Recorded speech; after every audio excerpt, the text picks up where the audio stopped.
মানে দেবভূমি, যেখানে রয়েছে দেবতাদের বাস, রয়েছে বহু মন্দির, বহু প্রয়াগ, বহু নদীর উৎপত্তি স্থল। ঠিক তেমনি বহু ট্রেকিং রুটও রয়েছে এই উত্তরাখণ্ডের দেবভূমিতে। বছরের ঠিক শেষে আমরা চলে গেছিলাম এমন একটি উইন্টার ট্রেকে, যেখানে প্রতিটা মুহূর্ত উত্তেজনায় ভরা।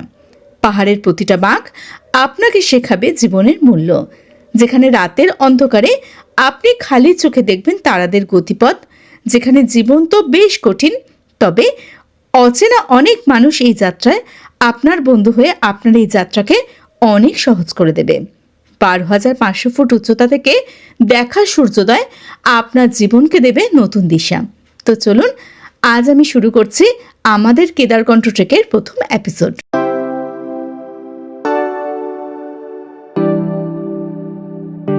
দিনটা ছিল 23শে ডিসেম্বর। আমরা আমাদের শহর শ্রীরামপুর থেকে বেরিয়ে চললাম কলকাতায় অবস্থিত নেতাজি সুভাষচন্দ্র বোস ইন্টারন্যাশনাল এয়ারপোর্টের উদ্দেশ্যে। সামনে রয়েছে মা ভবতারিণীর মন্দির। আমি দূর থেকেই মাকে আমার মনস্কামনা জানালাম। আমি বহুবার বহু স্থান ঘুরেছি, বাট অনলি ট্রেকিং ট্রিপ, তা আবার অচেনা মানুষদের সাথে, যা আমি কোনোদিন করিনি। আগামী দিনগুলো কি হতে চলেছে, নতুন এক্সপিরিয়েন্স, নতুন অ্যাডভেঞ্চার, এই সমস্ত কথা ভাবতে ভাবতেই আমি এসে পৌঁছে গেলাম এয়ারপোর্টে।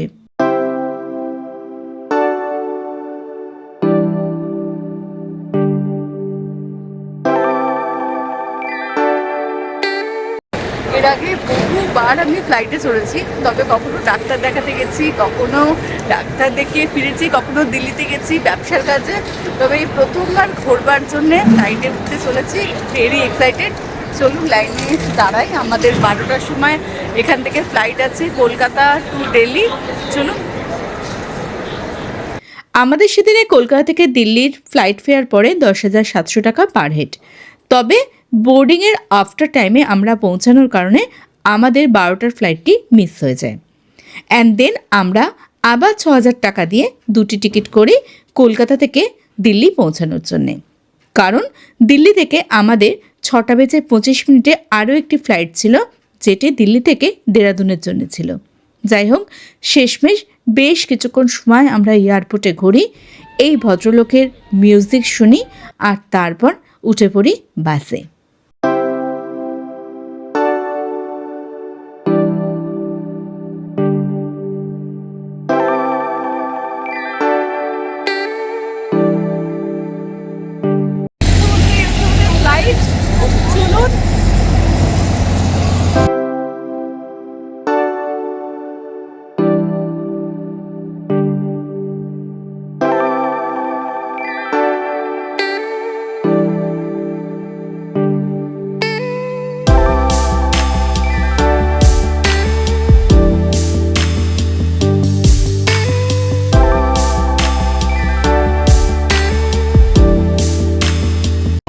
ফাইনালি আমরা চলে এসেছি আমাদের সিটে।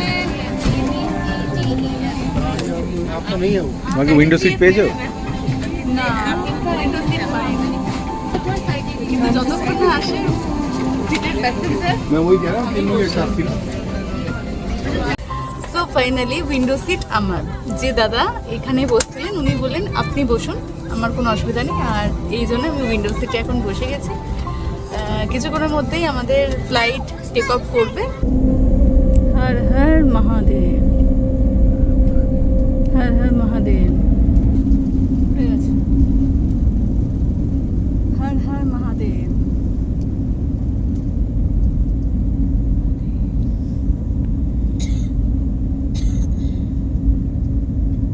প্রায় 2 ঘন্টা সময় লাগলো আমাদের কলকাতা থেকে দিল্লি পৌঁছাতে। আর আপনারা এখন সামনে দেখছেন দিল্লির এয়ারপোর্ট, যা আমার জীবনে দেখা সমস্ত এয়ারপোর্টগুলির মধ্যে সবসময় বেস্ট এয়ারপোর্ট বলে আমার মনে হয়েছে। আমি বহুবার এসেছি দিল্লি এয়ারপোর্টে, আর পরেও হয়তো বহুবার আমাকে আসতে হবে নানা কাজে দিল্লি এয়ারপোর্টে।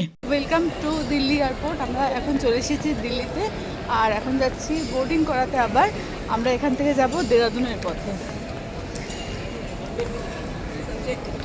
যেহেতু 25শে ডিসেম্বর এবং 1 জানুয়ারি খুবই কাছে ছিল, তাই জন্য দেখুন দিল্লি এয়ারপোর্টকে কি সুন্দর সাজানো হয়েছে ক্রিসমাস ট্রি দিয়ে এবং নানা রকম ডেকোরেটেড জিনিস দিয়ে খুব সুন্দরভাবে সাজানো হয়েছে, যা দেখতেও খুব অ্যাট্রাকটিভ লাগছে। এই মুহূর্তে আমরা যাচ্ছি গেট নম্বর 45-এ। অ্যাকচুয়ালি আমরা সকালবেলা বাড়ি থেকে বেরিয়েছি হালকা টিফিন করে সকালে ভাত খেয়ে, আর কলকাতা এয়ারপোর্টে সেরকম কিছু খাওয়া হয়নি। এখন বাজে ঘড়িতে 5:30 বাজে। আমরা এখান থেকে দিল্লি এয়ারপোর্ট থেকে নিয়েছি স্যান্ডউইচ। এখানে আমাদের দাম পড়েছে 360 টাকা দুটি স্যান্ডউইচ। খেয়ে দিয়ে নিই, তারপর এখান থেকে ফ্লাইট ধরবো দেরাদুনের জন্য। এই মুহূর্তে আমাদের সিকিউরিটি চেকিংও কমপ্লিট। আমরা চলেছি দিল্লি থেকে দেরাদুনের পথে।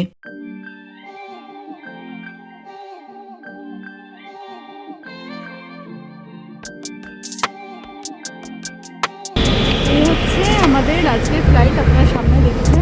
আর এই হচ্ছে আমি, এই হচ্ছে শুভ।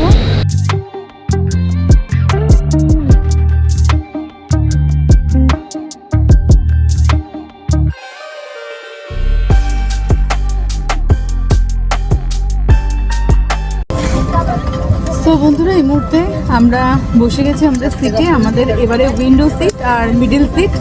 আর কেমন লাগছে? দারুণ অভিজ্ঞতা এবং খুব সুন্দর লাগছে, কারণ এখানকার ওয়েদারটা এখন খুব ভালো, খুব সুন্দর। আর সব থেকে বড় কথা, আজকেই আমরা সকালে উঠে ঠিক করি যে আমরা এই ট্রিপটা করব। 9টার সময় টিকিট করি আর 10টার সময় বাড়ি থেকে বেরাই ব্যাগ গুছিয়ে। আর এখানে এসে আপনারা তো দেখছেন তারপর থেকে কী হচ্ছে। আজকে সারাটা দিন এই ফ্লাইট করেই গেল। এখনও জার্নি শেষ নয়। আমরা এয়ারপোর্টে গিয়েও আমাদের এয়ারপোর্টের বাইরে অনেক কিছু দেখানোর আছে আপনাদের, সো দেখাবো। আর কেমন লাগছে আপনাদের অবশ্যই জানাবেন। তো বন্ধুরা, এই মুহূর্তে আমাদের ফ্লাইটে কোনো যান্ত্রিক ত্রুটির কারণে আমাদের ফ্লাইট প্রথমে বললো ডিলে হবে 55 মিনিটস, অলরেডি 30 মিনিটস লেট। তার উপর এখন ফ্লাইট থেকে ক্রু মেম্বাররা বেরিয়ে চলে গেছে আর সকলে এরকম দাঁড়িয়ে আছে, সকলে দাঁড়িয়ে আছে।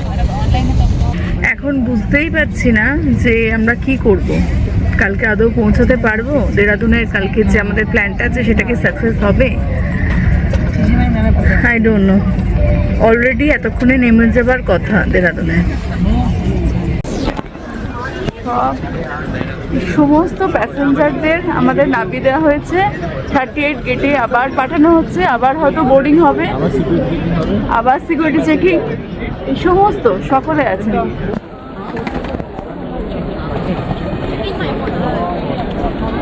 কি যে প্রবলেম, সকাল থেকে আজ এই চলছে। আর সারাটা দিন এয়ারপোর্টেই কেটে গেল।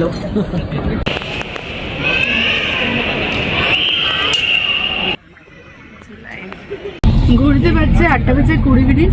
আমাদের আবার এয়ারপোর্ট বাসে বসানো হয়েছে। আই হোপ সো এবার আমরা দেরাদুন পৌঁছেই যাব, এবার আর কোনো প্রবলেম হবে না। সো ওয়াচ হচ্ছে ফ্লাইট, যাতে করে এখন আমরা যাব। আর এই হচ্ছে আমাদের বাস। স্ক্যান হো গিয়া?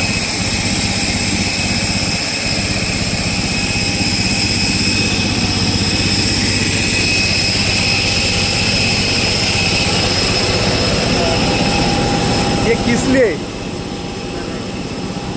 ये किस लिए? ये आपके लिए। Thank you. এই হচ্ছে আমাদের সিট। উইন্ডোটা খুলে দিই। আর ট্রেনে লেট হলে যেমন খিচুড়ি খাওয়ায়, আর ফ্লাইটেও লেট হলে এরকম গুডিস দেয়। কি আছে ব্যাগের ভিতর জানি না। খুলি, হ্যাঁ একটা খুলি। তো এখানে আছে ফ্রুট জুস, ফুটি, চকলেট বার।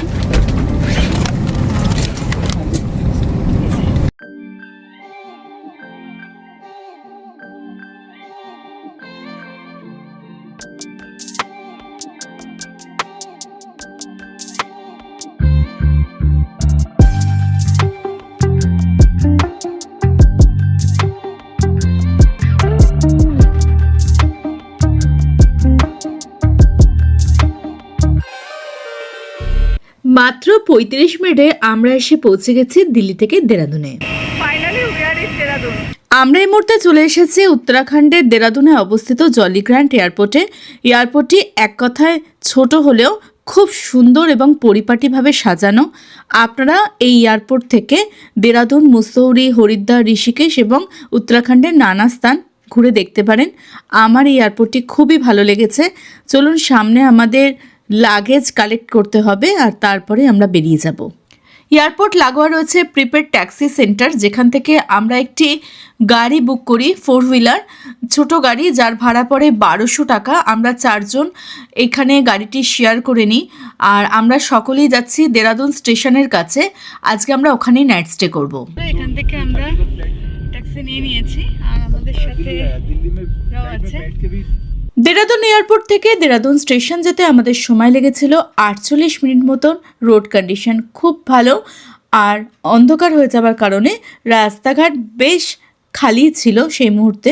এই মুহূর্তে আমরা যে রাস্তাটিতে যাচ্ছি, এই রাস্তাটি আগে গিয়ে ঋষিকেশ হয়ে হরিদ্বারের দিকে এগাচ্ছে আর পিছন দিকে যে রাস্তাটি চলে গেল সেটি মুসৌরির দিকে যাচ্ছে। এই মুহূর্তে আমি চলে এসেছি দেরাদুন স্টেশনের খুবই কাছে অবস্থিত একটি সুন্দর হোটেল বিষ্ণুলোকে, যেখানে আমাদের 1 নাইট ভাড়া পড়েছিল 1300 টাকা। হোটেলের ফোন নাম্বার আমি ডেসক্রিপশন বক্সে দিয়ে রেখেছি। চলুন রুমটা আপনাদের ঘুরে দেখাই। রুমে ঢুকতে রয়েছে একটি ডাবল সাইজ বেড। বেডের দুপাশে রয়েছে দুটি সাইড টেবিল, রয়েছে একটি নর্মাল টেবিলও, আর এই ধারে রয়েছে উইন্ডো, এসি, যেটির এখন প্রয়োজন নেই। আর এই ধারে রয়েছে একটি আলমারি, আর বেডের ঠিক অপোজিটেই রয়েছে হচ্ছে টিভি ইউনিট, আর এইদিকে রয়েছে ওয়াশরুমের মধ্যে যে সমস্ত জিনিসগুলো থাকে সেগুলোই রয়েছে, আর রয়েছে গিজারের ব্যবস্থাও। বন্ধুরা, এখন বাজে রাত্রির 11টা। আমরা চলে এসেছি দেরাদুন রেলওয়ে স্টেশনের পাশেই একটা জায়গায় খাবার খেতে। আর আমাদের যে হোটেলটা আমরা নিয়েছি সেখানেও রেস্টুরেন্ট আছে, বাট রেস্টুরেন্ট ক্লোজ হয়ে গেছে। এখানে নিয়েছি রুটি আর ডাল ফ্রাই আর জল আছে, অনেক চাই নেই। নিয়েছি রুটি হচ্ছে এখানে 15 টাকা পিস, আর ডাল ফ্রাই হচ্ছে 100 টাকা। আর খুব সুন্দর সাজিয়ে পরিচ্ছন্ন হচ্ছে, 2 রকম আচার দিয়েছে, এখানে নুন দিয়েছে, লঙ্কা, সব কিছু দিয়ে খুব সুন্দর পরিবেশন করেছে। চলুন এবার খাওয়া দাওয়া করা যাক। বন্ধুরা, এই ছিল আজকের আমাদের প্রথম এপিসোড, প্রথম দিনের জার্নি। কাল থেকে শুরু হচ্ছে আমাদের কেদারকণ্ঠ ট্রেকের ফার্স্ট ডে, যেখানে আমরা দেরাদুন থেকে যাব উত্তরাখণ্ডের আরও একটি ছোট্ট গ্রাম সাঁকড়ে ভিলেজের উদ্দেশ্যে। সেই যাত্রা নিয়ে খুব তাড়াতাড়ি আসছি আমি আপনাদের কাছে। অবশ্যই পাশে থাকবেন। ভালো লাগলে ভিডিওটি অবশ্যই চ্যানেলটিকে সাবস্ক্রাইব করবেন, পাশে থাকার নোটিফিকেশান বেলটি অলে ক্লিক করে দেবেন। আপনার চাইলে আমাকে ইনস্টাগ্রাম, ফেসবুক পেজেও ফলো করতে পারেন, লিঙ্ক ডেসক্রিপশন বক্সে দেওয়া আছে। হর হর মহাদেব।